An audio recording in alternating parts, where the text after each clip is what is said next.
Hello and welcome to the Eating Disorder Therapist podcast.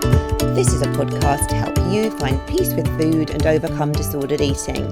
And I'm Harriet Frew, aka the Eating Disorder Therapist, and I'm so excited to share with you all kinds of stories, tips, information and guest interviews to help you on your journey in finding peace with food. So thank you so much for listening today. Now today it's me and I am going to be talking all about how to deal with relapse. Now this is something I've been asked about a lot in my DMs on Instagram and it has been a much requested topic. So I'm going to share some of my best tips and strategies for how to deal with relapse because of course this is an inevitable part of the recovery journey. Let's get to it. So relapse is an absolutely normal and inevitable part of recovery. And it's incredibly rare that someone won't relapse because you can't just stop eating disorder behaviours. We have to deal with food every day. It's not quite like giving up smoking or alcohol where we don't actually kind of need those things to survive, unlike with food.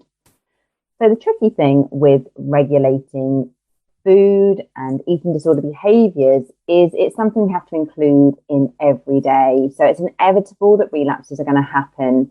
And it might be lapsing back into restrictive eating, binge eating, purging, chewing or spitting, or over-exercising, or other behaviours. So it's really vital to embrace relapses and see them as part of the process of recovery. And I like to call relapses blips or learning experiences. It really softens them and makes them feel much more valuable. Over time, as you move along the recovery road, you will relapse less in frequency and you will also recover faster. So try to welcome in your relapses. Every time you have a relapse, it's a fantastic opportunity to get tuned into your specific triggers and to gain self-awareness. Now, if you're not familiar already with Prochaska and DiClementi's cycle of change, you might want to have a Google of it and to look it up. So that's Prochaska and DiClementi's cycle of change. And this is a really helpful model for embracing relapse and seeing as well that our motivation does naturally fluctuate when we are engaging in a change behaviour. And Prochaska and DiClementi's cycle of change is not just relevant for eating disorders, but for any life change that you're wanting to embrace. So it demonstrates that our motivation to change naturally fluctuates. It is rare to feel motivated and firing on all cylinders every single day. In fact, there will be natural surges and dips in your motivation, completely normal. Now, first of all, you may feel what Prochaska and DiClementi describe as pre-contemplative about change. So this is when you're not really even thinking about change. So if you have an eating disorder, when you're in a pre-contemplative phase, other people may be noticing that you have a problem and expressing concern. However, you might feel that you're fine and that they're making a fuss. You might not see your eating as a problem, and right now you have no desire to change. So you can see as well that when you are in a pre-contemplative phase and other people are commenting, but you don't really take on board their comments, it can probably make you feel quite angry, quite resistant, not really going to help you to change. So what happens in the cycle of change is you move from a pre-contemplative position to one of contemplation. So when you're contemplative about change, you might be acknowledging that there's some issues with your eating or body image. You may start to think about the pros and cons of living with the eating disorder. So, for example, you might recognize that restrictive eating gives you a sense of achievement. Maybe it helps distract you from difficult feelings. Maybe it's a kind of coping strategy. There also might be some real costs, like you might find your concentration is really poor. You might be feeling weak or dizzy. You might have stopped socializing with your friends, but you might feel very torn because of the pros of the eating disorder and the cons of the eating disorder are pulling you in different directions. And when you're in a contemplative place, you're not ready to change yet. Thank you very much. And change might feel quite scary and unmanageable. And this can be quite a difficult stage to be in. And I think if people around you are pushing you to change, but you are in a contemplative state, sometimes that can make you feel even more entrenched in the eating disorder because of if we're feeling pushed to change, we will normally defend our position. So when you move from the contemplative stage of the cycle of change, you move into preparation. So preparation is when you're thinking about what do I need to put in place to make the change? And that might be getting support around you. It might be engaging with a meal plan, maybe if you're doing some weight restoration. It might be about seeing a therapist. It might be about reading self-help books. It might be about journaling. It might be doing anything that helps get you into a place where you're feeling more ready to do the change. You then move into action. So action is more self-explanatory. You're kind of doing the do. You're putting the changes into practice day by day, and you're beginning to build a bit of momentum. Now, of course, for action phase to be a sustainable place, you need to be in maintenance for quite a while.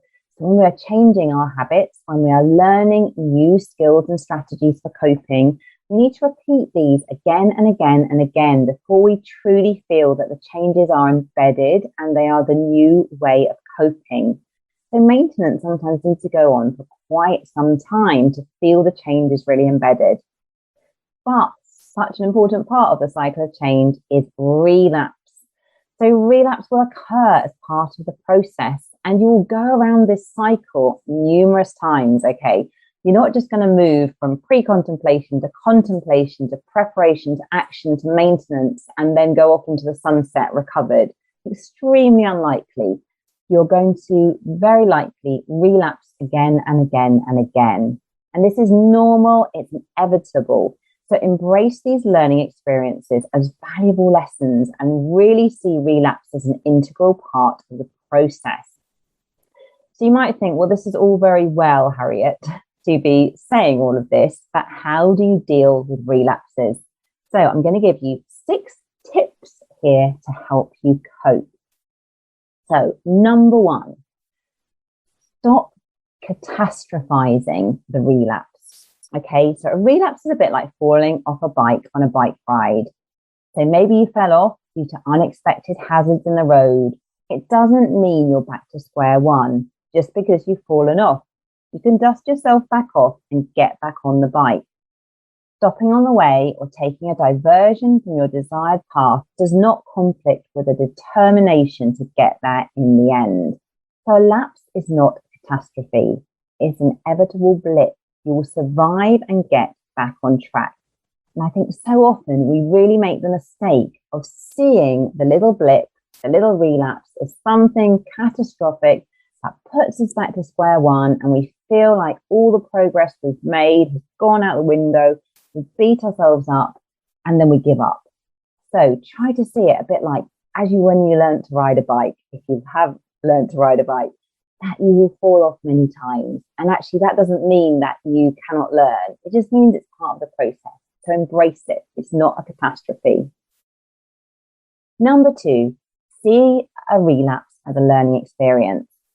Examine what was going on which led up to the lapse and problem solve the next time what you could do instead.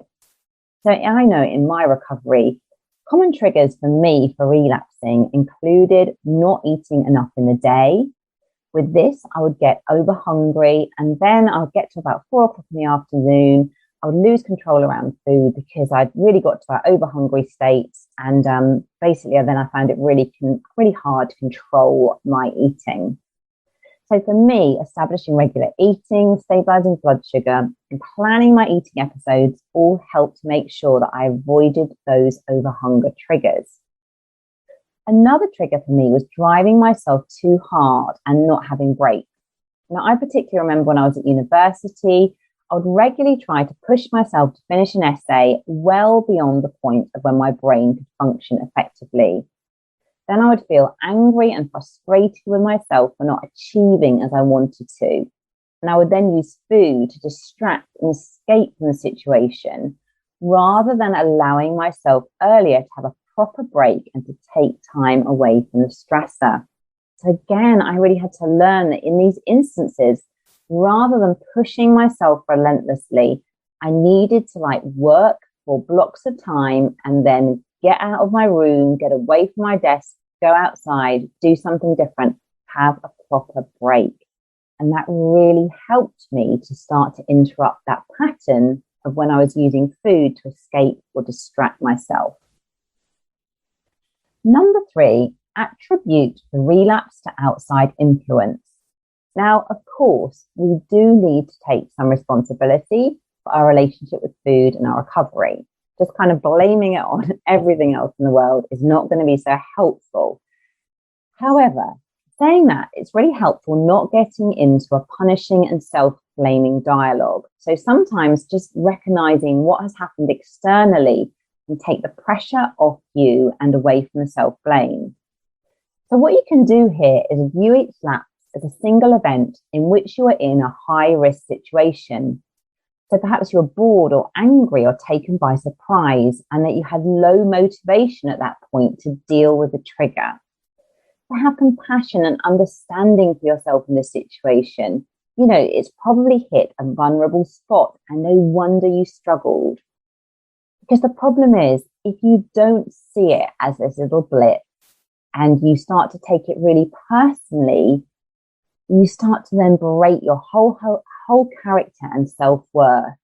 And when we do this to ourselves, we'll feel so hopeless and unmotivated, and then really powerless to change, and then we'll become really self-punishing. So that is not helpful. So it's really much more effective to see these little blips as kind of isolated events where something happened that triggered your vulnerable spot. And this is not a reflection on your whole self-worth. Number 4, enhance motivation to get back on track.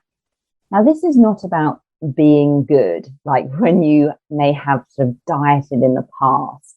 When I'm talking about getting back on track, we're talking about getting back on track with recovery. So to do this, you probably need to calm down, because if you're agitated, this really distorts judgment and gives energy as well to the kind of self-sabotaging behaviours that we can fall into. So get outside, go for a walk, change your environment, talk to a friend, do something that helps calm your nervous system. Self-care or rest as well. Love and approval of the self work much better to reverse negative feelings. Now, when you are relapsing, the last thing you're often going to feel like doing is self-caring or resting. But this is the time when you need to do it most. So don't wait to feel like doing it. Actively have something in place which is self-caring, and follow through on it even if you don't feel like it, because the helpful feelings will follow after you take action. And really view it again as a learning experience to kind of get back on track. You haven't blown it all. This is just a little blip in the road, and you have just taken a slight diversion and you can get back on the recovery road. You can do it. Number 5, use lots of positive self-talk. Again, in the moment, this may be the last thing that you feel like doing, but it's really important to find statements that are meaningful to you and to write them down. So putting pen to paper can be empowering and make the thinking much more solid and embedded into your psyche. So you might say things like, I refuse to judge myself by the things I do wrong without counting the thousands of things that I do right. I can learn something from this experience which will help me cope better in the future.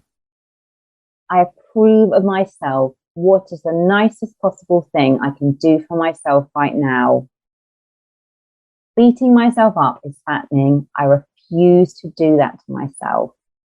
So it's really important, you might want to have these statements on hand so you can access them when you are feeling really distressed in the moment after you've had a relapse. And then again, actually writing these down, putting pen to paper can really help to embed them. And again, you might not feel like doing it, but really see it as a strategy to support yourself in terms of getting back on the recovery road. And number 6, renew commitment. So remember why you are doing this. Why are you wanting to change? Why are you on this journey in the first place? Have a vision board handy with your goals and aspirations, maybe the places you want to travel to, the studying or the jobs you want to do, the things that you want to do with your friends. Really engage with a bigger picture of what recovery is all about, because this will help get your head above the parapet and help you to have that broader picture view of what recovery is all about. Make sure as well that your goals are realistic. Aim for goals that are manageable and sustainable long term, and have recovery strategies to get you back on track with your journey. So it might be getting back into your regular eating routine, even if you don't feel like it. It might be picking up the phone and speaking to someone who's supportive, even when you don't feel like reaching out. It might be doing something that's really fun and pleasurable, maybe watching your favorite film, going somewhere outside in nature, which always makes you feel calm. Doing something that helps you gain that broader perspective to take a step back and to calm your nervous system so you can engage with a bigger picture of recovery and why you are doing this. So, in summary, my 6 strategies: stop the catastrophizing thinking. View it as a learning experience. It's just a blip, all it is. Attribute to outside influence. Don't put lots of self-blame on, because it will destroy self-worth and make you feel stuck. Enhance your motivation to get back on track. Use positive self-talk and renew commitment. Remember why you are doing this in the first place. And remember, relapse is normal, relapse is inevitable. You will go around the cycle of change many times before you exit for good. Be kind and compassionate to yourself in this process. You will get there in the end, because recovery is absolutely possible. You just need to keep chipping away, accessing support, remembering why you're doing it, using those coping strategies. You will get there. So if you're not following me already, do seek me out on Instagram at the Eating Disorder Therapist. And for further support with your relationship with food, do go to the eatingdisordertherapist.co.uk. If you enjoyed this episode, I'd be so grateful if you would follow, rate and review this podcast, as it helps it reach so many more listeners. Thank you so much for listening today, and I look forward to sharing another podcast episode with you very soon.